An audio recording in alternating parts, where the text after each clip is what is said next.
à la salope.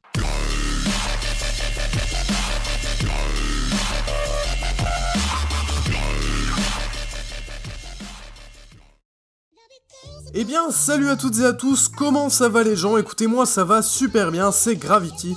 Et aujourd'hui, on se retrouve pour le premier épisode d'une toute nouvelle série que je vais vous proposer sur la chaîne Gravity Wazy.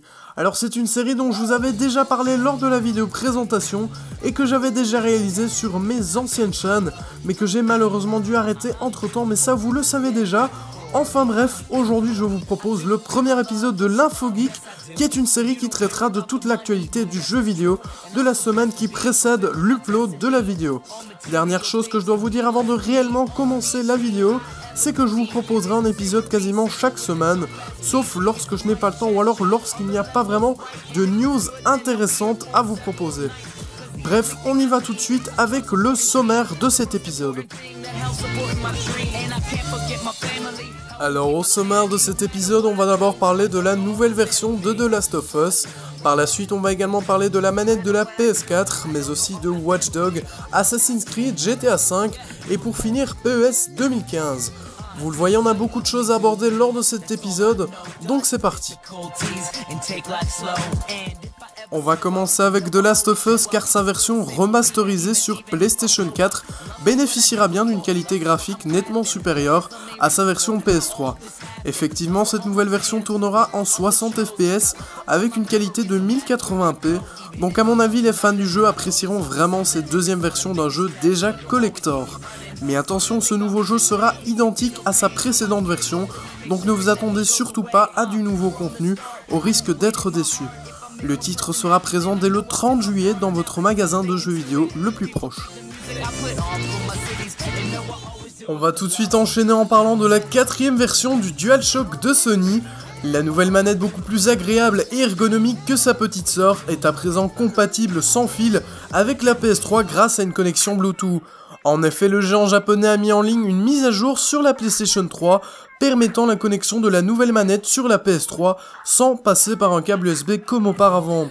Le seul petit défaut que l'on peut observer, c'est que la manette ne vibre pas et que le pad est inutile car il est reconnu comme un accessoire générique. On va continuer avec le célèbre jeu de hacker Watch Dogs car les développeurs du jeu ont mis en ligne gratuitement leur pack contenant du contenu et des missions additionnelles. Ce nouveau contenu était déjà disponible pour les joueurs possédant la version premium du jeu ou pour les personnes qui s'étaient abonnées au Season Pass. Mais ça reste une bonne nouvelle pour tous les joueurs qui ont déjà fini le jeu sous toutes ses formes et cela rallonge légèrement la durée du jeu. Pour rappel, dans ce pack, on y trouve 2 nouvelles armes, 2 nouveaux bonus ainsi que 3 missions supplémentaires. Alors concernant Assassin's Creed, une nouvelle assez réjouissante pour les fans de la série a été dévoilée.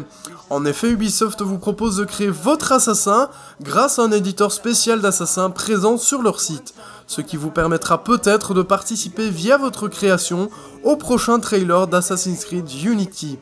Les développeurs retiendront 50 assassins par jour qu'ils départageront lors des dernières journées de création. Maintenant on s'attaque à GTA V car les gars de Rockstar ont décidé de fêter l'indépendance des États-Unis en nous proposant un tout nouveau pack téléchargeable sous forme d'une mise à jour totalement gratuite. Ce pack est disponible temporairement car il expirera aux environs de mi-juillet, un peu comme la mise à jour spéciale Noël qui nous avait été proposée fin d'année 2013. Dans ce contenu additionnel, on retrouve de nouveaux véhicules, comme par exemple un gigantesque monster truck, mais également une moto inédite et bien d'autres choses. De nouvelles armes ainsi qu'un lanceur pyrotechnique sont disponibles dans tous les Ammunition. Le pack vous propose également des nouvelles propriétés à acquérir, ainsi que de nouveaux vêtements aux couleurs des États-Unis bien évidemment. Pour terminer ce premier épisode, on va parler du concurrent direct de FIFA, PES 2015. Konami a divulgué quelques informations sur son prochain bébé, qui cette année pourra réellement faire de l'ombre à son adversaire. On va commencer par une mauvaise nouvelle pour les joueurs PC fans de foot, car le jeu ne sera malheureusement pas présent sur cette plateforme. Niveau positif, Konami a déclaré vouloir corriger pas mal de points pour ce nouvel opus de façon à rendre l'expérience de jeu la plus agréable possible.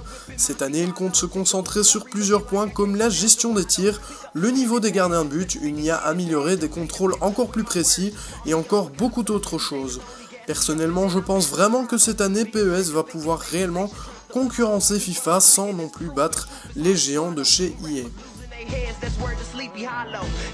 Et voilà, l'info geek, c'est déjà fini pour aujourd'hui. J'espère vraiment que vous avez apprécié cet épisode et si c'est le cas, n'hésitez surtout pas à me le faire savoir en commentaire de cette vidéo, en vous abonnant à notre chaîne et en likant cette vidéo.